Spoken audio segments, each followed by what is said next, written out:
एक लहर नहीं है। इसलिए नहीं है कि तुम अपने हृदय में उन गुरु को पूर्ण रूप से आबद्ध करने की कला नहीं जानते। वह एक मामूली व्यक्ति तो नहीं, मैं उस श्लोक को ही समझा रहा हूं। वह कोई ऐसी चीज तो नहीं है कि जिसे प्यार किया जा सके, वह ऐसी चीज भी नहीं है जिसको देखा जा सके, और वह ऐसी चीज भी नहीं है कि उसको हम अपनी बाहों में समेट सकें। वह तो पूरे हृदय में उतारने योग्य है।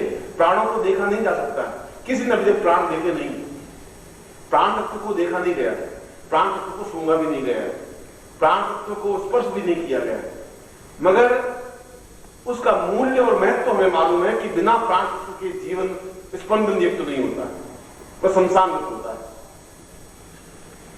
और हम जब तक ये बात नहीं समझेंगे तब तक हम गतिशील हैं, हम चलते हैं। कभी धन के पीछे पागल हैं, कभी पत्नी के पीछे पागल हैं, कभी ऐश्वर्य के पीछे पागल हैं, कभी रूप और यौवन के पीछे पागल हैं, अपनी नौकरी के पीछे पागल हैं, व्यापार के पीछे हैं, और अपनी लाश को अपने कंधों पर ढोए हुए भाग रहे हैं। हमारी लाश हमारे कंधों पर, और हम चल रहे हैं, चल रहे हैं शमशान की ओर। उसमें और आप में इतनी अंतर है, उस मुर्दा शरीर को 4 आदमी ढोकर के पहुंचाते हैं और आप अपनी लाश को अपने कंधों पे ढोके ढो रहे हैं। उसमें आपके अंतर नहीं है। अंतर आ सकता है यदि आप अपने अंदर उस प्राण तत्व को जागृत कर सकें, उस चेतना को जागृत कर सकें, उस गुरु को अपने हृदय में स्थापित कर सकें। और उस गुरु को स्थापित करने के लिए कोई प्रार्थना नहीं होती, कोई स्तुति नहीं होती, उसके लिए कोई मंत्र नहीं है, सुगंध का कोई महत्व नहीं होता है, सुगंध को देखा नहीं जा सकता, उसको एक सराहा जाता है, एहसास किया जाता है। और गुरु भी एक सुगंध है जो हर समय एक महक हमारे सामने विद्यमान होती है, और उसको, उस महक को, उस सुगंध को जब हम आत्मसात कर सकते हैं, क्योंकि वह एक प्राणस चेतना है। यदि किसी व्यक्ति को हम उसकी आंख और उसका नाक और उसका मुंह बंद कर दें तो 5 और 7 और 8 दिन बाद पटाकर मर जाएगा, क्योंकि उसमें प्राण तत्व जा नहीं रहे, उसमें प्राणवायु नहीं जा रही है, उसमें ऑक्सीजन नहीं जा रहा है। और जब तक उस सुगंध को, उस गुरु की सुगंध को, उस गुरु की सुवास को, जो सुवास देखी नहीं जा सकती, जिसको हम पहचान नहीं सकते, हमारे उन आंखों के माध्यम से हम उसको नहीं पहचान सकते, इसलिए कि गुरु तो स्वयं छलनामय होता है। वह तो स्वयं ब्रह्म होते हुए भी माया का विस्तार करता रहता है। जहां ब्रह्म है वहां माया का विस्तार होगा ही, और अगर माया का विस्तार नहीं हो तो सैकड़ों हजारों शिष्य 24 घंटे पांव पकड़ कर बैठ जाएंगे। जिस क्षण उनको यह बोध हो जाएगा कि गुरु को अपने हृदय में स्थापित करना है, उस क्षण वो नहीं रह पाएंगे, फिर वो दूर नहीं रह सकते, फिर वो अपने आंसुओं के जल से उनके चरणों को धोते ही रहेंगे, फिर उनके हृदय में दूसरे कोई चिंतन आ नहीं सकता, फिर दूसरा कोई बिंब उनके हृदय में स्थापित नहीं हो सकता, फिर दूसरी कोई भावना, कोई विचार, कोई शक्ति हो नहीं सकती। और जिस प्रकार से हम ऑक्सीजन से, प्राणवायु से अलग नहीं जिंदा रह सकते, ऐसे साधक, ऐसे शिष्य गुरु के बिना जिंदा नहीं रह सकते। एक तड़प, एक बेचैनी, एक छटपटाहट, एक वेदना हर समय हृदय में गूंजती रहती है, और वो सौभाग्यशाली होते हैं जिसके हृदय में छटपटाहट पैदा होती है। कामायनी ने एक दोहा लिखा है प्रसाद ने, वियोगी होगा पहला कवि, आह से उपजा होगा गान, निकलकर आंसू से चुपचाप, आंखों से चुपचाप वही होगी कविता अनजान। क्योंकि पूजा पुष्पों के माध्यम से नहीं हो सकती, पूजा फूलों के हारों के माध्यम से भी नहीं हो सकती, पूजा तो केवल आंसुओं के कणों के माध्यम से ही हो सकती है। और अश्रु तभी प्रभावित होते हैं जब हृदय में एक छटपटाहट पैदा होती है, एक वेदना पैदा होती है, एक खालीपन सा महसूस होता है।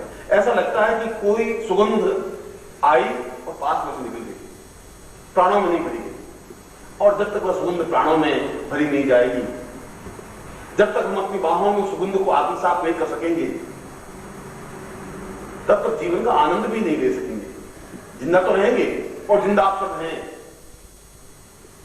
मगर ये जिंदगी वैसी ही है जैसे कि अपनी लाश को अपने कंधों पर ढोना है। और हजारों लोग होते हैं और ढोते हुए शमशान की ओर चले जाते हैं। एक क्षण ऐसा आता है जब गिर जाते हैं, 4 लोग भाई लोग उसको उठाते हैं और शमशान में जाके रात की जीवी कर देते हैं। उनके हृदय में कोई मुस्कुराहट नहीं होती, कुछ खिलखिलाहट नहीं होती, कुछ आनंद नहीं होता। इसलिए उस गुरु को पहचानने के लिए माया के आवरण को हटाना ही पड़ेगा। गुरु तो माया करेगा, इसलिए कि उसको जीवित रहना है, इसलिए कि उसको अपना अस्तित्व बनाए रखना है। आप कल्पना करिए कि अगर 5 लाख मेरे सन्यासी शिष्य, अगर मैं उनको आज्ञा दी दूं कि नहीं तुम जोधपुर आ सकते हो, तो तुम कल्पना कर सकते हो कि मेरी हालत क्या होगी। वो चारों तरफ से पांवों को एक क्षण के लिए अलग नहीं हो पाते, भिगो देते हैं आंसुओं से अपनी पांवों को और रोने लग जाते हैं, सुबकियां लेने लग जाते हैं, सिसकियां लेने लग जाते हैं, भाव उत्पन्न हो जाते हैं। एक क्षण भी जुदाई सहन नहीं कर पाते, बस उस कठोर नियम से बंधे हुए हैं कि नहीं तुम्हें नहीं आना है। बलदेव की जय, बलदेव की जय। और मैं समझता हूं कि वे कितनी विरह में, कितनी वेदना में दिन काटते हैं, मैं जानता हूं। मैं जानता हूं कि उनके हृदय की छटपटाहट कितनी होती है, इस बात को भी मैं जानता हूं। और जब मैं साधना में होता हूं, सन्यासी शिष्यों को देखता हूं, तो उनके बहते हुए आंसुओं को भी मैं यहां से बैठा बैठा देखता हूं। मगर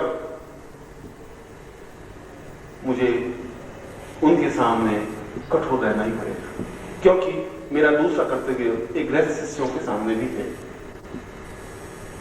और निश्चय ही उतनी गहराई, उतनी उच्चता जो सन्यासी शिष्यों में है, उतनी गृहस्थ शिष्यों में शायद नहीं आ सकती है। क्योंकि ये तभी आ सकती है जब हृदय आपका खुला होगा। जब हृदय का पुष्प विकसित होता है, तब उस पुष्प पर ब्रह्मा का स्थापन होता है।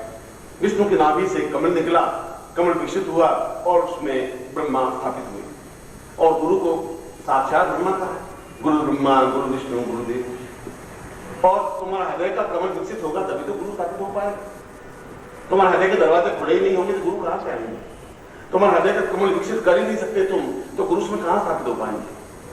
जो तुम्हारे हृदय में छटपटाहट ही नहीं है, वेदना ही नहीं है, तो गुरु केवल तुम देख करके चले जा सकते और फिर उस माया में आबद्ध हो जाओगे जिस माया से तुम लौट करके आते हैं।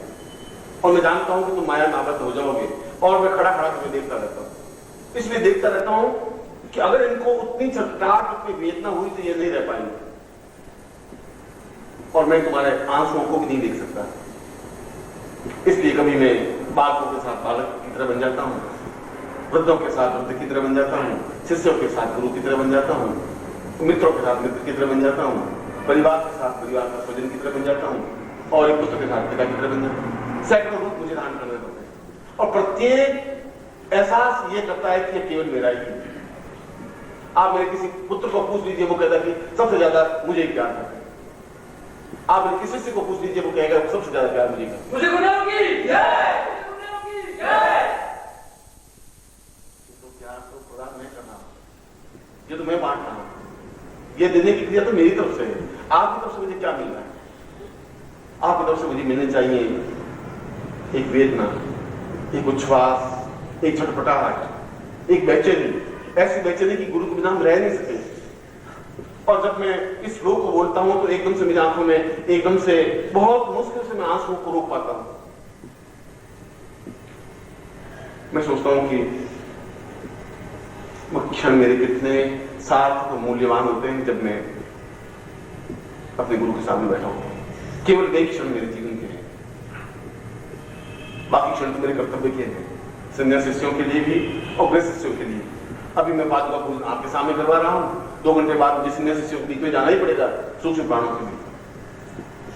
और वे कहते हैं कि क्या है, 3 घंटे आप दिन से आए, हमने क्या अपराध किया है। तुम उनकी आंसुओं को नहीं समझ पाओगे, तुम उनकी भाषाओं को समझ नहीं पाओगे, तुम उनकी छटपटाहट को, उनकी वेदनाओं को समझ नहीं पाओगे, उन साधिकाओं, उन शिष्याओं के महत्व मूल्य को तुम नहीं समझ पाओगे।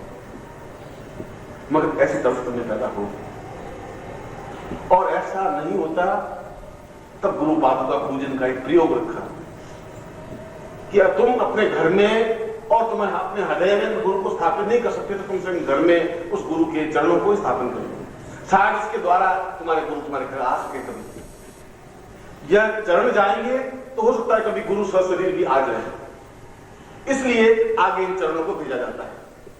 ये पादुका स्थापन होगी तो एक भक्ति, एक विफलता, एक बेचैनी, एक छटपटाहट, कुछ क्षण अंतरंगता के आ पाएंगे। कुछ क्षण ऐसे होंगे जब हम केवल गुरु से बात कर पाते हैं। चाहे 1000 मील का डिफरेंस होता है, डिफरेंस अपने आप में एक दूरी, गैप कोई महत्व नहीं रखता। ऐसा हो सकता है कि हम आंखों में खोए हुए हैं, सामने गुरु का चित्र है, हम बात कर रहे हैं, वो जवाब दे रहे हैं, 4 दिन बीत जाते हैं, 6 दिन बीत जाते हैं, कुछ पता ही नहीं चलता।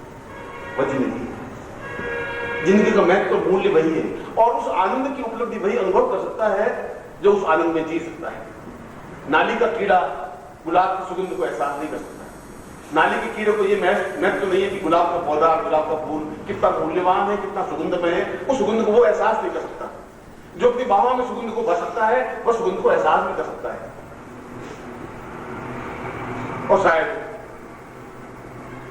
जितना मैं बांटता हूं तुम्हें प्यार, उसका 100वां हिस्सा भी मुझे वापस तुमसे नहीं मिल पाता, क्योंकि तुम अपने कर्मों से बंधे हुए हो, अपने जीवन के चिंतन से बंधे हो। फिर मैं तुम्हें आवाज देता हूं, कभी पत्र के द्वारा, कभी शिविर के द्वारा, अपनी साधनों के द्वारा, कोई पत्रिका के माध्यम से, फिर तुम दौड़ जाते हो।